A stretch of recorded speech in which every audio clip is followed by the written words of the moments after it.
Fora da Caixa está de volta nessa semana que a gente finda o mês de novembro, que é o tão falado mês da consciência negra, em que a gente teve a oportunidade de discutir tantas coisas a respeito desse assunto que é tão necessário. E hoje, Fora da Caixa não poderia deixar de fazer, a gente também vai trazer esse assunto para fora da nossa caixinha. Aproveitando o momento da nossa amiga Tiana, que está em casa, cuidando da Manuela, a gente vai conversar também sobre o puerpério. Você sabe do que ele se trata? A gente vai hoje desvendar alguns mitos, verdades, algumas coisas que envolvem esse período tão delicado da vida da mãe e do bebê. E também a gente vai falar de um assunto que é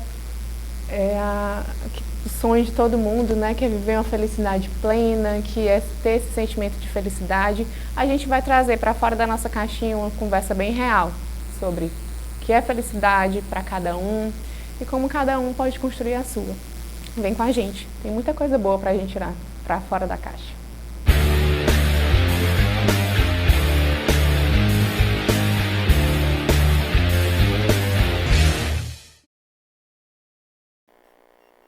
Então, findando o mês de novembro, o mês da consciência negra, o mês em que a gente comemorou no dia 20 o dia de Zumbi dos Palmares, o dia da consciência negra.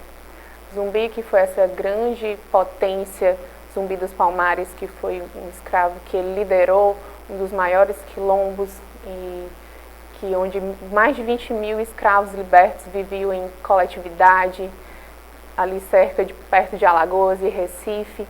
Então, é um ícone, né, dentro da luta negra, da luta pela liberdade desse país tão branco que é o Brasil, em que 54% da população é negra. E a gente acaba refletindo sendo um país de grandes desigualdades, principalmente a desigualdade racial. E é por isso que a gente vai discutir aqui no Fora da Caixa. Por que a gente precisa de um dia da consciência negra? Já que a gente advém de um país em que, notadamente, foi pautado na história negra, na história dos nossos antepassados, né? Um país que viveu uma história escravocrata por mais de 350 anos. Quando a gente pensa na história do Brasil, a cada 10 anos de contagem, 7 a gente viveu o período escravocrata. A gente viveu o período de escravidão no Brasil Colônia, no Brasil Imperial e, disfarçadamente, no Brasil República. Afinal, os escravos foram libertos no Brasil a partir da Lei Áurea, que foi proclamada pela Princesa Isabel em 3 de maio de 1888, né? Há 131 anos atrás apenas. Então, quando a gente vê esse abismo gigantesco, a gente vê o quanto que um povo foi tratado de forma subalterna, de forma cruel, né? Quando a gente pensa que teve gente que nasceu escravo, morreu escravo, a gente pensa no quanto esse povo foi sofrido e quanto isso reflete ainda hoje nas nossas vivências. Afinal, a gente vive o tempo todo a questão do racismo, não só o racismo direto, o racismo principalmente velado, que é o que a gente chama de racismo estrutural. E antes da gente começar a nossa discussão, antes da gente começar a tirar de fora da caixa tanta coisa que a gente tem para conversar, eu vou te convidar para fazer uma reflexão. Você já parou para pensar como praticamente todas as pessoas que dormem na rua são negras? Você já parou para pensar como quando você vai sentar num restaurante que você vai pedir a sua comida, você já olhou em volta se tem mais negros sentados pedindo ou tem mais negros te servindo? Você já parou para pensar que quando você vai no cinema, quando você vai no teatro, quando você vai assistir uma ópera, você já imaginou se tem muita gente negra ao redor, no teu entorno? Será que é porque os negros não gostam de arte ou será que eles não têm acesso àquele local? Eu paro e penso e te faço a pergunta: será que se o músico Evaldo Rosa ele tivesse a pele negra, talvez ele não tivesse tido seu carro alvejado por 83 tiros? A gente tem que se perguntar, parar para refletir todas essas informações que chegam até nós. E é para isso que a gente está aqui, para refletir o porquê que a gente precisa ter o Dia da Consciência Negra. Vamos, meninas? Vamos. Vamos juntos. Vamos juntos. Acho que o principal desafio de pensar sobre por que um dia da consciência negra é o fato que nós não discutimos racismo. Sim. Né? Fica muito superficial, muito assim, o dia 20, aí alguém vai lá, mostra um textinho na escola, passa uma reportagem especial, mas no dia a dia a gente não discute racismo. E discutir racismo é pensar como é que se deu a construção disso. Né? Então, pessoas negras, vamos fazer uma delimitação aqui, a gente sempre fala assim, mendigos, presidiários, negros, vamos colocar pessoas na frente para a gente ativar essa memória de humanidade. Então, pessoas negras foram escravizadas, não são escravas. Nós não somos descendentes de escravos, mas de pessoas escravizadas. Isso quer dizer que é um processo. Quer dizer que alguém fez alguma coisa para que isso acontecesse. Então, quando a gente pensa, como a Carol falou, nos espaços de lazer, pessoas negras estão nos servindo. Né? A gente chega nas lojas mais caras, as vendedoras são negras, nos restaurantes, na TV. Quantos apresentadores e apresentadoras negras você já acompanhou na TV? Em cargos altos, de chefia, médicas, dentistas, veterinárias, até mesmo psicólogas. Quantas negras vocês já conseguiram ter acesso, ser consultado por um profissional desse? Nas universidades, né, os negros, eles estão nas salas de aula, hoje em dia em boa quantidade até, mas antigamente eram as pessoas que estavam no serviço de limpeza, né? Segurança, era no serviço limpando o banheiro. A tia do café. A tia do café, mas dentro das salas de aula a gente está conseguindo ver melhor hoje em dia, né? Graças às cotas. Porque se você parar para pensar, 20 anos atrás, poucos negros tinham acesso à universidade.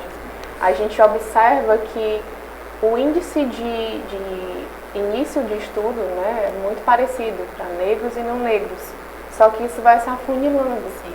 Né? À medida que vai galgando a evolução da educação, vai diminuindo a quantidade de negros. Vai embranquecendo as salas de aula, tanto no ensino médio e também na universidade.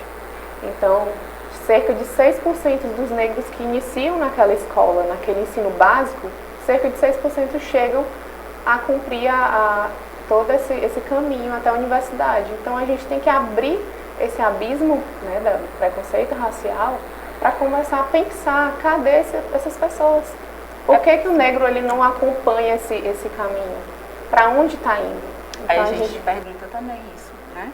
E aí eu fico pensando, como a gente adentrou falando da escravização da mão de obra negra, pensar por que pessoas negras não conseguem acompanhar, pensar que eles não recebem os mesmos recursos para fazer isso.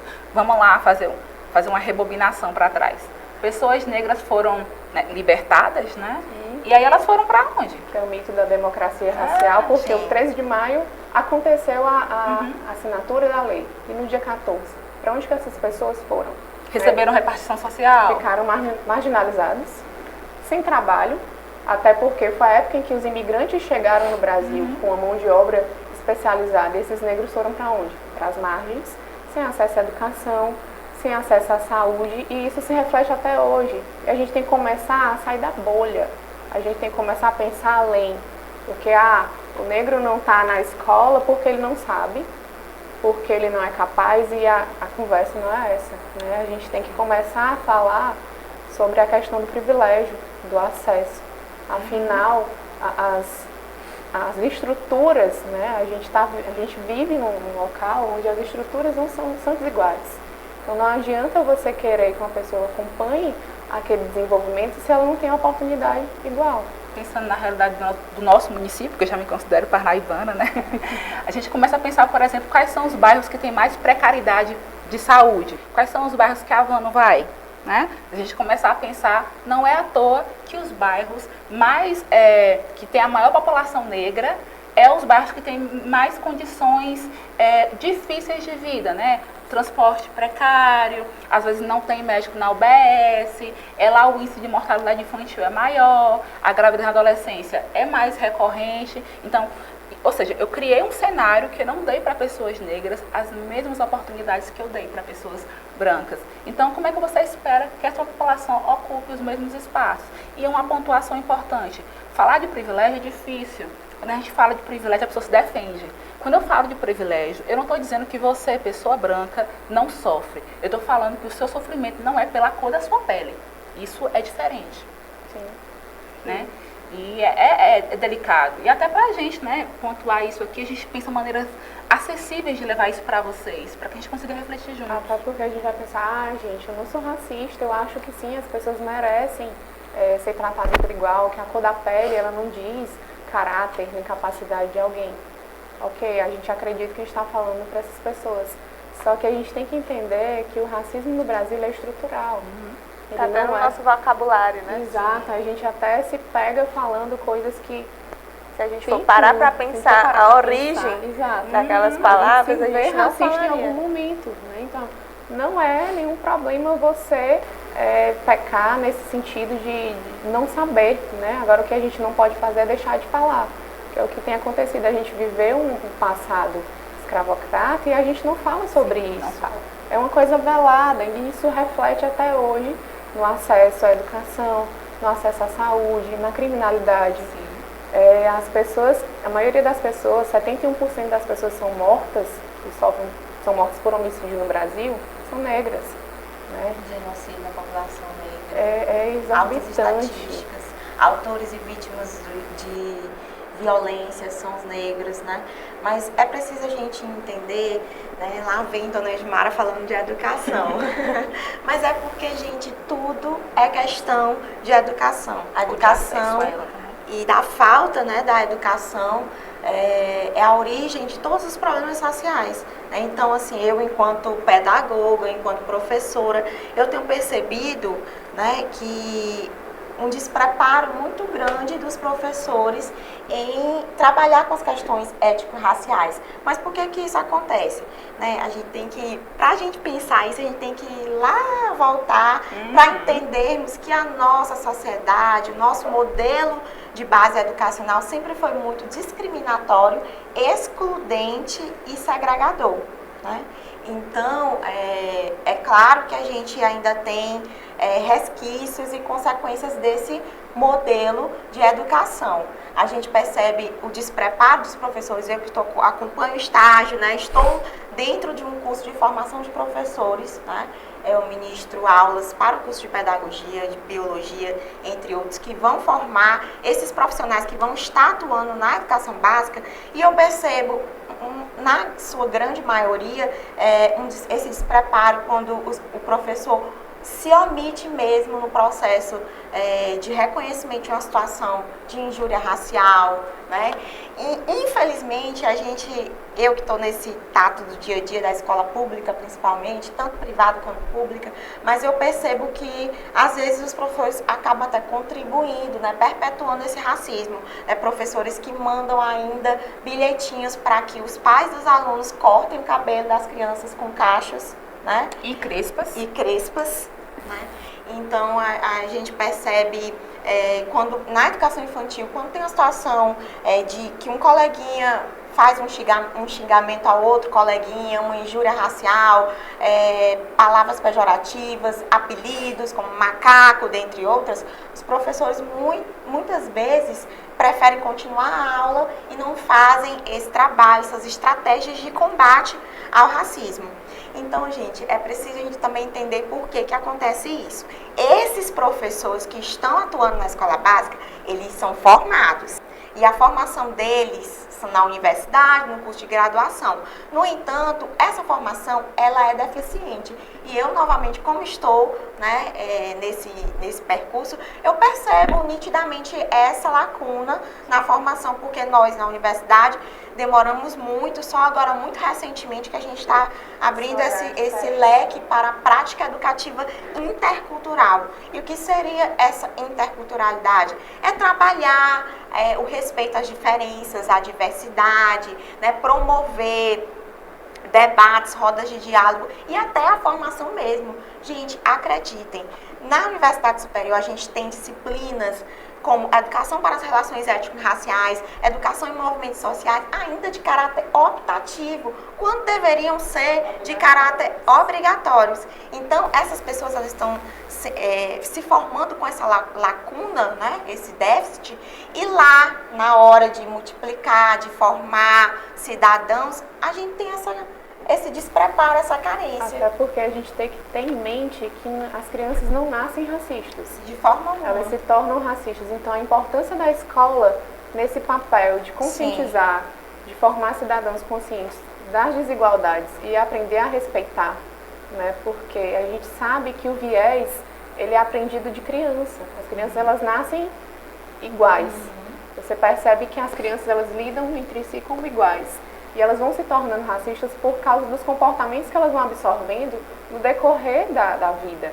Então, a escola tem esse papel importantíssimo. O educador, desde a base, desde a infância, de tanto dar incentivo não só para o aluno branco, porque eu já li a respeito disso, que existem pesquisas que indicam que há professores que dão mais atenção para o aluno branco do que para o aluno negro. Então, até nisso, reflete. Por quê? Porque o aluno negro já vem com aquela carga de que não é interessado, que não tem acompanhamento em casa, porque a gente sabe que um dos problemas gigantescos é que essas crianças negras, elas advêm de uma sociedade que não tem tanta estrutura, né, que os pais estão trabalhando o dia inteiro e não tem acompanhamento. Muitos desses pais não tiveram estudos também, né? Como que esses pais vão essa consciência, né? Então, a criança, ela tem que ter um mínimo de acompanhamento escolar. Então, como é que uma criança que não tem alimentação, que não tem acompanhamento escolar, vai render tanto quanto uma criança que tem tudo isso? Né? E aí acontece, né, que assim, por que eu falo que tudo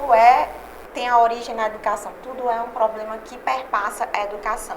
Porque a gente precisa, para esse combate ao racismo, para que a gente desenvolva uma sociedade mais justa, né, mais igualitária, né, com apoio à diversidade, respeito às diferenças, a gente tem que trabalhar toda essa parte educacional, né? A gente tem que trabalhar o livro didático, contar a história pela voz do negro, a gente tem que estudar na universidade autores e autoras negras, né, africanas. Eu fiz toda a minha tese de doutorado, 80% citando e estudando autores feministas negras, né, africanas, porque a gente tem que romper aquilo que a Adichie fala do perigo de uma história única. A gente tem que quebrar isso, e é lá na nossa formação que a gente tem que ter uma formação sólida, crítica, né, ética e com esses princípios, porque apesar da gente ter a Lei 10.639, né, de 2003, que garante nas leis das diretrizes e base educacional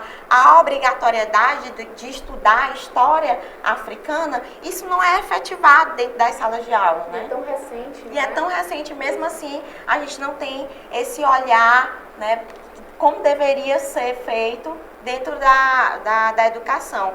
A contação de histórias na educação infantil, a gente tem que ter representatividade, a gente tem que ter bonecas negras. Esse é o né? ponto. Esse é o principal ponto quando a gente começa a pensar sobre que tipos de mecanismos de resistência a gente vai criar para estar combatendo diariamente o racismo e as marcas do racismo. Então, como a Edmara apontou, é importante que pessoas negras falem por si. A universidade, durante muito tempo, contou histórias sobre pessoas negras. Nós, pessoas negras, não podíamos falar sobre a gente. Pessoas contavam histórias sobre a gente, diziam como a gente é, como a gente não é. E ok, nós nunca tivemos espaço, né, para que nossa voz reverberasse e outras pessoas negras e pessoas brancas se calassem, para poder ouvir o que a gente também tem a dizer sobre a gente e sobre a sociedade que a gente ocupa. E aí a gente começa a falar sobre abolição inconclusa. Abolir não é só jogar o povo na rua. Tinha que devolver o que tirou. Documento, direito a voto, a trabalho, pagamento. Os imigrantes, como a Carol falou, vieram, não foi por acaso, foi para embranquecer. Nós, naquela época, né, da abolição, éramos quase a maioria da população. Então, queriam embranquecer, né? Então, trouxeram imigrantes para que eles fossem se misturando e a gente fosse um dia uma sociedade branca. E nós não somos uma sociedade branca. Isso. 4% das pessoas são negras. Negras, ou seja, a grande pretas. maioria do Brasil. O Brasil é negro. Só não se reconhece assim. Exato. Isso que a Jo fala é muito pertinente, né? Concordo plenamente e digo mais que, como Djamila Ribeiro, né, cunhou o termo lugar de fala, a Jo, ela tem esse lugar de fala porque ela é uma pessoa negra, né? Eu não tenho como falar o que é passar por um preconceito racial porque eu sou branca. Eu não posso falar a partir disso.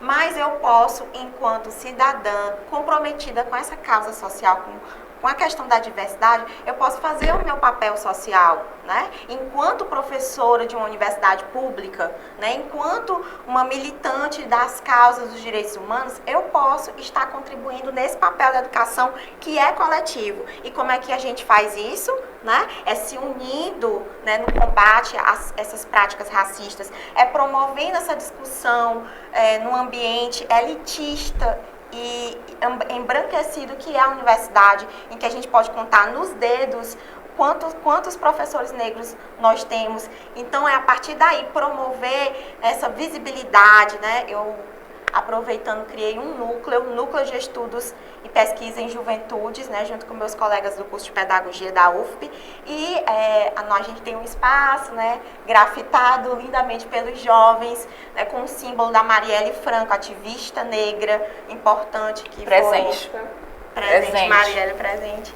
E, a partir daí, os alunos tiveram a possibilidade de conhecer os estudos que abordam essa chamada interculturalidade, da afrodescendência, do respeito às diferenças. A gente pôde oferecer a oportunidade desse estudante realizarem seus TCCs nessa temática, que era quase nula no curso de pedagogia. Então, assim, a partir do envolvimento, do ensino, da pesquisa, da extensão e das disciplinas curriculares, a gente pode tentar mudar um pouco essa concepção para que os próximos professores, eles possam, no chão da escola, no cotidiano, mudar essa realidade, transformar essa realidade. O caminho é exatamente esse, você não ter vergonha de aprender. Sim, você vai ter muita coisa para ler. Leiam autores negros, leiam mulheres negras, leiam a Djamila. A Djamila fala lindamente sobre o racismo estrutural, a Joyce Bert. Escutem música de negros, escutem Tamar Assunção. A gente tem muita coisa para aprender com isso, porque a gente só vai combater esse racismo estrutural quando a gente tiver a propriedade dos locais de privilégio. Né? A gente só vai mudar a sociedade quando a gente começar a trabalhar a questão da desigualdade de fato, que é oferecer oportunidade a quem não teve, a quem foi cortado. Né? Então, isso passa pela reparação. Sim. Devolver, garantir acesso à educação. E aí é um ponto muito importante. Quando a gente fala, por exemplo, em cotas, políticas afirmativas, para garantir o acesso de pessoas negras ao ensino superior, a concursos, muitas pessoas vão se incomodar, falando que a vaga está sendo roubada. Porque dói quando você começa a mexer nos privilégios, dói. Isso, mas também porque não há uma problematização, a gente não discute racismo falando do que ele causou. Então, um país que enriqueceu a partir da exploração da mão de obra de pessoas negras, não quer devolver para essas pessoas negras parte do que ela construiu. E aí, muitas pessoas vão sentir um medo de revanche, né? Tipo, um medo de que pessoas negras, ao ocuparem espaços de poder, vão devolver para pessoas brancas, né, o mesmo tipo de violência que elas sofreram. E eu digo que aí é o ponto.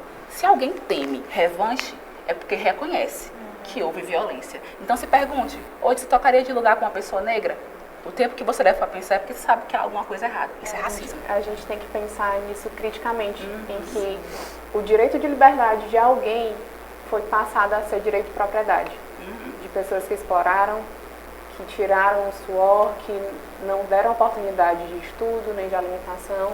Né? Então, foram pessoas que realmente sofreram na pele, literalmente, o que é a exploração, que é a privação dos direitos básicos. A gente não vai discutir mais e mais, porque a consciência negra, a comemoração do mês de novembro, ela tem que ocorrer o ano inteiro. Essa discussão ela não acaba aqui.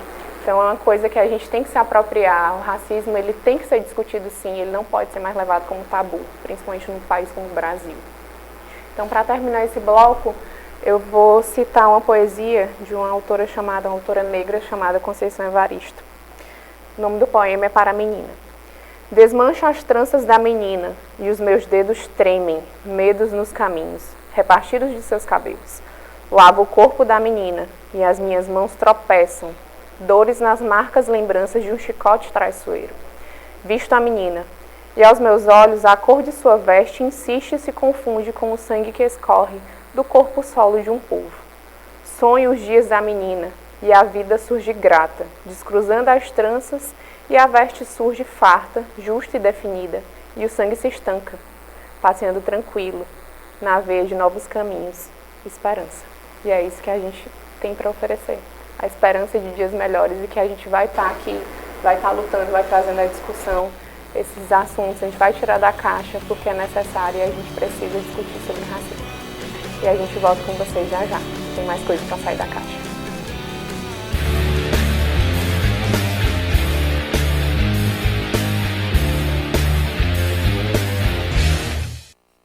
Voltamos com Fora da Caixa, que hoje está cheio das emoções, né, meninas? Ligeiramente desfalcadas, porque a nossa professora Edmara, ela foi receber só um prêmio, que ela tirou o primeiro lugar com um trabalho em que ela é orientadora na Universidade Federal do Piauí, porque essas mulheres inspiram, são maravilhosas, são guerreiras. Ed, parabéns, vá lá e arrase, porque você veio no mundo foi para isso. E as emoções continuam. Ó, arrepiada. E a gente se inspira realmente na vida real, né? A gente está aqui para falar de vida real, dos assuntos que batem à nossa porta, que acontecem na nossa vida. Inspiradas nisso, a gente vai falar agora de puerpério, né? Inspirada na nossa Tiana, que não está aqui com a gente porque está cuidando da Manuela, está vivendo esse momento tão delicado que é o puerpério. O puerpério também é conhecido como resguardo ou quarentena, né? Existem essas denominações, mas que no fundo é aquele período em que a mulher acaba de ter o bebê, em que é um período delicado de muitas transformações, não só biológicas, não só corporais, mas principalmente todo o funcionamento da família, nas emoções, né? Um período em que a mulher sofre alterações hormonais muito importantes que vão reverberar, que vão ter consequências em comportamentos, em sentimentos, no maior cansaço. É a hora em que o corpo da mulher está voltando à normalidade, a como ele era antes da gestação, antes do parto. Então, um momento que envolve muitas transformações. Como é que tá, assim, como é a tua percepção para o puerpério? Como é que você se prepara? Conta pra gente como é que é a sensação de estar se preparando para esse momento tão importante da vida. Esse período da gestação é aquele período que a gente recebe uma chuva de hormônios, nosso corpo está ali produzindo, sabe, muito hormônio para poder preparar a gente, receber uma criança, né, gerar uma criança, uma vida, e o puerpério é justamente a retirada desses hormônios, assim, bruscamente. Então você vai e se encontra num momento que você perde todos aqueles hormônios que estavam te ajudando a se equilibrar, a receber uma vida, e aí você tá com aquela vida nos braços e sem toda aquela ajuda hormonal, né? E aí a questão da gestação também é uma questão muito delicada e que a gente precisa de muito apoio, porque também essa chegada desses hormônios, minha gente, pra mim eu tenho uma sensação de que eu tenho uma TPM todo santo dia. Todo santo dia eu consigo chorar, eu consigo rir, eu consigo sofrer, assim, é uma montanha russa, assim. Então, eu imagino quando todos esses hormônios, né, saírem de mim.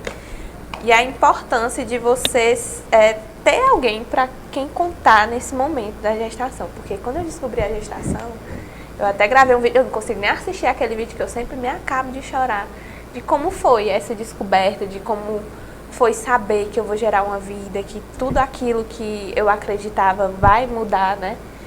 Que toda a minha rotina vai mudar, não só meu corpo também, né? E a questão do apoio, de ter alguém para você segurar assim em sua mão e dizer, meu Deus, vai dar tudo certo. As pessoas passam por isso. E dizer coisas positivas, porque nesse momento sempre tem alguém para dar algum pitaco, para dar alguma informação, sempre vai ter aquele parente. Meu Deus, você é tão nova, não terminou a universidade ainda. Porque uma criança agora... Se eu pudesse escolher, não estaria. Mas estou. E por que não a pessoa, ao invés de ver você numa situação de desespero, de desamparo, ela chegar e dizer coisas de não é o fim, é um novo começo. Claro, é um recomeço, né? Veja por um outro ângulo. Mas não, as pessoas fazem questão de chegar até você e dizer quantas coisas você vai deixar de viver. Mas quantas coisas também eu vou viver agora, uma vida, né? Gerar minha própria família. Então, essa questão do apoio, de você ter alguém ali para dizer que não é o fim, que dá sim para para viver, continuar vivendo as mesmas coisas, os mesmos sonhos. Eu posso não conseguir realizar agora, mas isso não significa que eu não vou conseguir realizar depois. Maternidade não é morte. Né? E eu também tenho dois grupos que me ajudam muito, que um deles é Mães de Primeiras Viagens, e quando me botaram nesse grupo, eu acho que eu tirei todas as minhas dúvidas, assim, e as meninas são maravilhosas, porque elas respondem todas as dúvidas, e são pessoas, assim, não é aquelas mães que vêm comentar no meu São Instagram. acolhedoras, né? Vem comentar no meu Instagram, você não faz isso, não sei o quê. Aquelas pessoas que ficam julgando tudo que a outra mãe faz porque alguém disse pra elas que aquilo não era certo pra elas. Cada gestação é uma gestação. As privações que uma gestação tem não significa que a outra vai ter. Até a sua, você pode gerar 10 filhos, nenhuma gestação vai ser igual a outra. Então, por que mulheres diferentes, em situações diferentes, em estágios de maturidade diferentes, né? Porque cada dia, tenho certeza que você está aprendendo uma coisa nova e se fortalecendo para essa transformação que vai acontecer na sua vida, né? Que é o choque da maternidade, que é, de repente, tudo mudou, você tem uma uma vida que depende de você completamente em todos os sentidos, né? Então, a rede de apoio é importante nesse momento em que você tem com quem contar, que tem uma pessoa que vai te dar uma palavra de apoio, de acolhimento, não é aquela pessoa que vai dar pitaco, que vai ficar se metendo, porque eu sempre digo, julga. Você quer ajudar uma mulher em puerpério, vá lavar uma louça, vá se aproveite, vá fazer uma comida, né? Não pergunte, chegue lá e diga, faça, tô aqui, né? Então, ao invés de estar querendo colocar a sua opinião, meter o dedo, então vai colocar a mão na massa de verdade, sempre vai ter como ajudar, sempre vai ter alguma coisa para fazer, né? E assim, o puerpério hoje em dia a gente tem trazido muito à discussão, principalmente por causa da questão da depressão pós-parto, né, Jô? Que é uma coisa que acontece, às vezes a mulher passa por aquilo e não sabe, não recebe o apoio devido por desinformação, ou porque as pessoas acharem que isso é normal, e não é normal. Então a gente tem que trazer para cá essa conversa, como que a mulher se prepara psicologicamente, se fortalece para passar por esse período de adaptação, de transformação de uma forma mais saudável. Né? Gravidez não é patologia, a gente sabe, né? Sim. Mas a maneira como nós, enquanto sociedade, pensamos a gravidez e pensamos a mulher, pode sim gerar adoecimento. Por exemplo, você vê uma mulher grávida, é como se quando você engravida e quando você tem um filho, você deixasse de ser mulher. Então cancela a Caroline, diva, blogueira, e nasce a Caroline mãe e tudo que ela era antes some. Só que não é. A Caroline mulher com desejos, com sonhos, né? Com tesão também, né? Pode continuar ali a existir, né? Ela não Isso precisa... Não, então, essa ausência não anula. que gera um impacto. Não anula. Então, quando você nega essa mulher, né, que é mulher antes de ser mãe, os direitos de continuar exercendo a sua identidade de mulher e toda a pressão, a mãe perfeita, a mãe que não sofre, aquela glamorização da maternidade sem dor, sem sofrimento, aí sim você está expondo essa mulher a uma vulnerabilização causada pela expectativa do que seria uma maternidade perfeita. Que a gente sabe que não é a realidade. Tá aí a Ti para dizer pra gente. A Tiana real, intensa. Já tá na terceira gestação, né? Essa mulher forte, potente, então é uma mulher para se inspirar, né? É uma mulher real e de fato vem só para acrescentar para quem está como a Caroline na espera do filho ou quem está passando por esse momento, né? O importante é você não estar sozinho, é ter com quem contar. E mais uma vez a gente bate na tecla a rede de apoio. Essas pessoas que estão realmente dispostas a ajudar, a fazer esse momento ser o mais tranquilo possível, né? Afinal, as mulheres passam por desafios, como na amamentação, como na questão da depressão pós-parto, que é muito delicado, que precisa de ajuda, autoestima.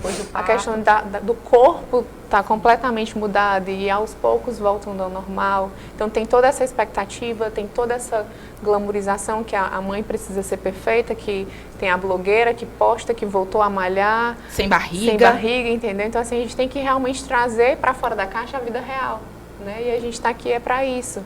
Para apoiar, para acolher e para informar. Eu tenho uma mensagem para as mamães que estão ainda esperando, como a nossa Caroline. e para as mamães que já estão com seus bebês nos braços, como a nossa tia e outras mães que acabaram de ter seus bebês, uma coisa muito importante. O corpo da mulher não é público. Nem você não tendo filhos, nem você tendo filhos. Então, uma coisa que eu sempre vejo, que as minhas amigas que tiveram filhos, e eu vejo de outras mães, a Caroline pode me apontar, é o quanto o corpo da mulher grávida ele fica ainda mais público. Então, você nunca viu aquela mulher e mexe a mão na barriga dela. Que barriga linda! Não pagou um café, não pagou um brownie, não perguntou como é que tá o dia dela. Chega acariciando a barriga da nega. Pede licença. Oi, que linda essa barriga. Eu posso tocar, ponto. Entendeu? Em relação às mamães que já estão aí com seus bebês no colo, nos braços, não tenham vergonha de pedir ajuda e dizer que está difícil. A gente precisa saber que vocês precisam de ajuda e não aceitem que digam para vocês que vocês não podem reclamar. Saúde mental é rede de apoio, mas rede de apoio consciente. Agora, rede de apoio que não ajuda também não é rede de apoio. A que dá só pitaco não dá. serve. Então, pergunta para a mãe. Pergunta qual é o melhor horário para você visitar ela. Não chega sem avisar, gente. A mãe está exausta, o bebê não dormiu, né? Todo esse período de adaptação do bebê é muito delicado. Cada criança tem uma rotina, Cada criança né? tem uma rotina e vem aquela pessoa, não pode acostumar a dormir no colo. Então a mãe está exausta, está cansada e vem alguém para azucrinar no pé do ouvido, não rola, né? Então quer ajudar, ajuda de forma real, vai lá, lava uma louça. Leva um lanche para essa mãe, leva um doce. Já tá dando o spoiler aí, quem quiser me visitar, já fica a dica. Lanche, sim, né? Fica a dica.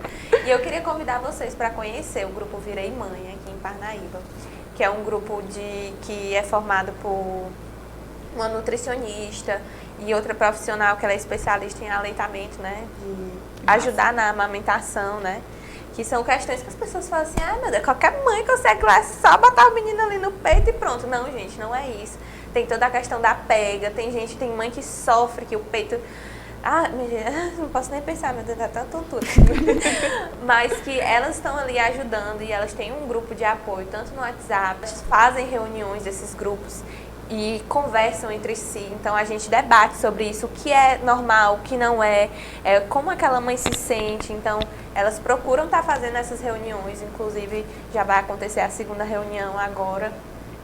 E acompanhem esse grupo, peçam ajuda, conversem com outras mães, se ajudem, se apoiem. Você já passou por isso, você que ainda não passou, que vai passar, procure pessoas que você consiga conversar e que você acha que vai te dar um apoio, sabe? Porque desde que eu engravidei, pelo fato de eu conseguir me abrir nas redes sociais e dizer o quanto foi difícil para mim descobrir uma gravidez que eu não esperava, a quantidade de pessoas que apareceram até mim e pediram e falaram, Carla, como tu conseguiu lidar com isso? Como tu tá vivendo isso? Como foi isso? Então, eu mostrar uma fraqueza, né? Mostrar que não é fácil, que não é assim, engravidei, e a mulher, né, tem que aceitar de cara, já o homem, o bonito, né, tem um tempo dele, né? E essas pessoas viram em mim uma porta para falar sobre isso. Então, falem sobre os seus medos, falem sobre suas fraquezas, que a gente vai acabar se ajudando, vai acabar contribuindo uma com a outra, pra gente dar as mãos e crescer e aguentar esse período, porque não é fácil. E é isso, vamos juntas? Vamos juntas, que no próximo bloco vai ter coisa boa. Tem o que, gente? Felicidade. Vem com a gente, o Fora da Caixa volta já.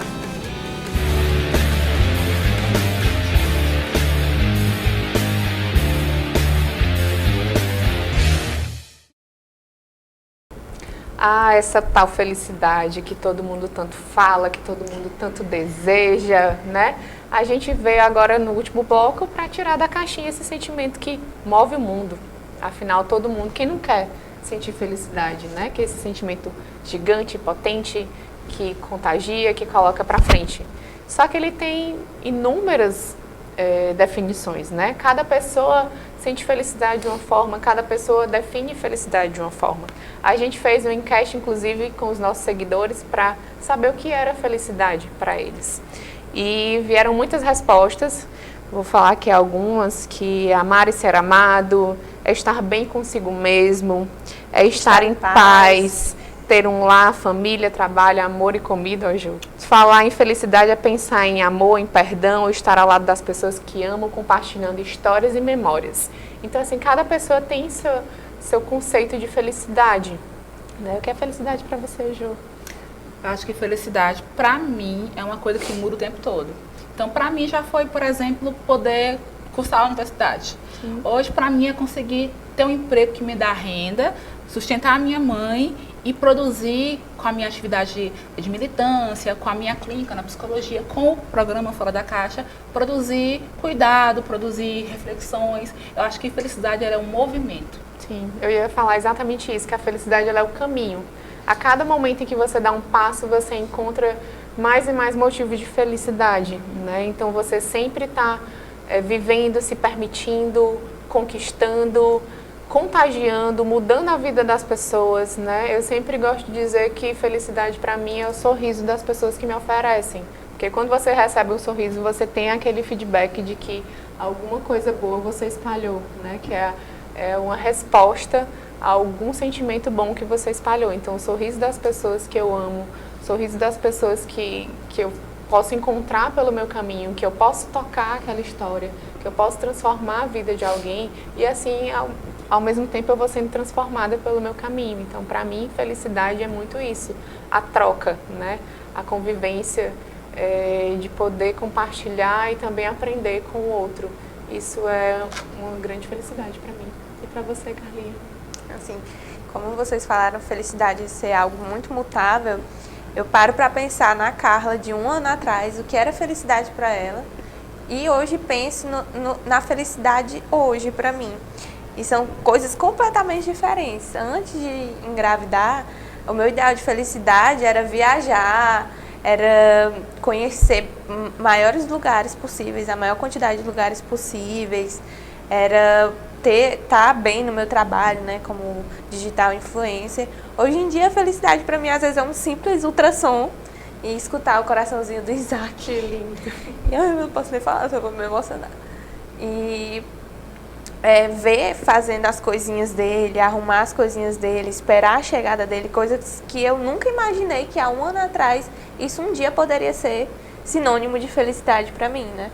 Então é algo que está sempre mutável e as pessoas querem impor como se em algum momento da nossa vida a gente fosse ser feliz plenamente, que a gente alcançasse ali aquele momento, aquele limbo de felicidade eterna. E não, felicidade são os pequenos passos, são os pequenos processos, é o caminho, não é a chegada, né? E é exatamente esse ponto em que a gente tem que chegar, em que a gente está vendo felicidade sendo vendida, né? A gente está o tempo todo sendo bombardeado por inúmeras formas de ser feliz, né? Que nem sempre pertencem a nós. Ou seja, é a história de você importar os conceitos de felicidade, né? O tempo todo você é bombardeado pela blogueira que tem a vida perfeita, que está vendendo uma ideia de felicidade que nem sempre ela vai ser, ou quase nunca ela vai ser acessível a todos nós mortais, né? Então, o relacionamento dos sonhos, a casa dos sonhos, a profissão dos sonhos, mas ninguém sabe o que fulano fez para chegar até o status daquela profissão, que para quem vê de fora é algo dos sonhos, mas para ele é algo que todo dia ele luta, que todo dia ele batalha e que talvez ele nem enxergue ainda como ele esteja no auge, né? E a gente fica muito comprando a felicidade dos outros, o jardim do outro, né? A grama é sempre mais verde. Do vizinho, né? E a gente tem visto a questão dessa felicidade inalcançável se tornar adoecedora, né? Quantas pessoas estão com depressão ou sofrem com essa ideia de nunca chegar a esse lugar ideal, desse lugar de felicidade plena, porque quando ela não está vendo a felicidade que acontece no cotidiano, ela sempre está vendo aquela vida perfeita, idealizando uma coisa que não faz parte da sua realidade. Isso vai adoecendo, principalmente muitos jovens. A gente vê o tempo todo nas redes sociais essa venda, né, da vida perfeita. E eu queria até trazer aqui para a gente discutir um pouquinho a questão que, não sei se vocês lembram, algum tempo atrás, um coach que tinha uma vida perfeita, né, que ajudava tantas pessoas a buscarem bons caminhos, a serem felizes, e no fim ele acabou cometendo suicídio. Então ele tinha a vida perfeita, tinha todos os itens, né, o checklist que as pessoas ultimamente têm criado e têm idealizado de como se fosse a felicidade, que é aquela vida com todos os bens materiais, ok, né? E a pessoa acaba que está em sofrimento, que está adoecida e não teve ninguém que ajudou. Então, o cara ajudou muita gente, mas na hora ninguém viu que ele estava adoecido. O adoecimento ele é muito pautado na falta da relação com as pessoas. Vamos pensar, nada a gente faz sozinho. Nada. Então, quando a gente pega a felicidade, qualquer coisa, felicidade, relacionamento, filhos, vida, e vende, a gente transforma num produto. Se é um produto, ele tem um preço, né, para você conseguir aquilo ali, tem um padrão. Então, eu passo a comparar a minha vida com a vida das pessoas. E aí, uma coisa que eu acho muito importante, a gente fala de felicidade o tempo todo, mas não fala do fato de que nós não estamos mais tendo capacidade para lidar com o que dói. Então, a gente tem que fingir o tempo todo que está feliz. Eu sigo gente que parece estar feliz o tempo todo.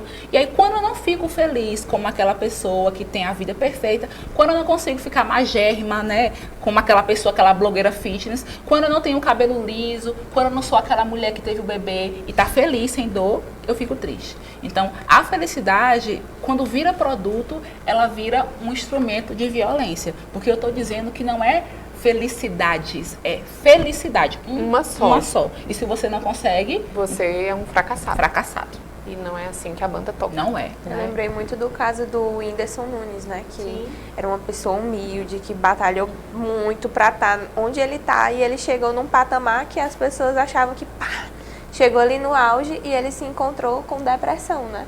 Então as pessoas, como assim? Como que o Whindersson, ele tem tudo, rico, né? Pode viajar para qualquer lugar, que a vida perfeita que todo mundo quer.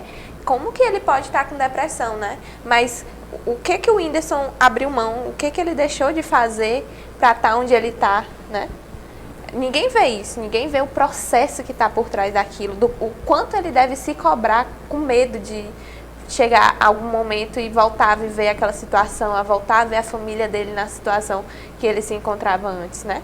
Então, as pessoas julgam muito a questão da felicidade e acham que como que alguém não pode ser feliz na situação que está, mas felicidade é algo tão individual. E relacional. E tá no dia a dia, né? Então, aí você sempre pensa, por que eu sempre tento pensar que a felicidade é o caminho? Por que para mim isso funciona como o conceito ideal? Porque não ideal, mas assim, que me serve, que me cabe.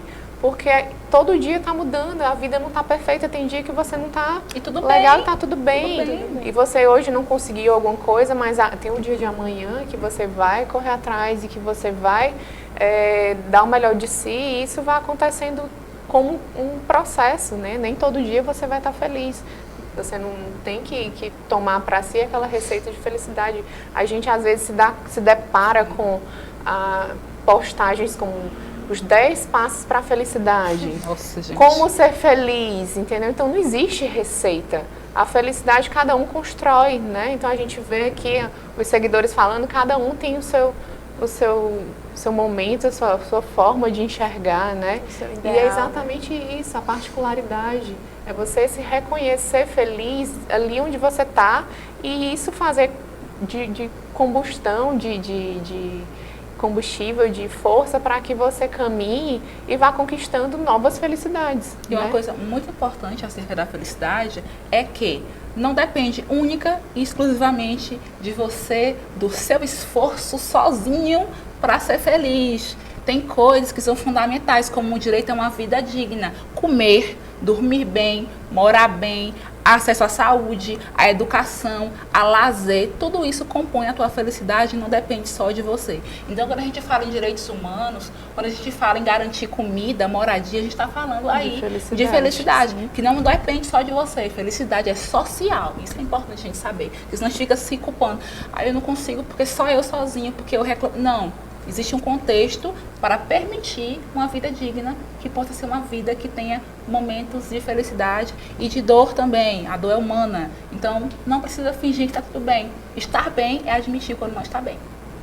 E a nossa Tiana, né, ela tem mais uma mensagem para a gente, afinal ela tá em casa, mas ela tá aqui de coração e ela tem uma mensagem bem bacana de felicidade para a gente.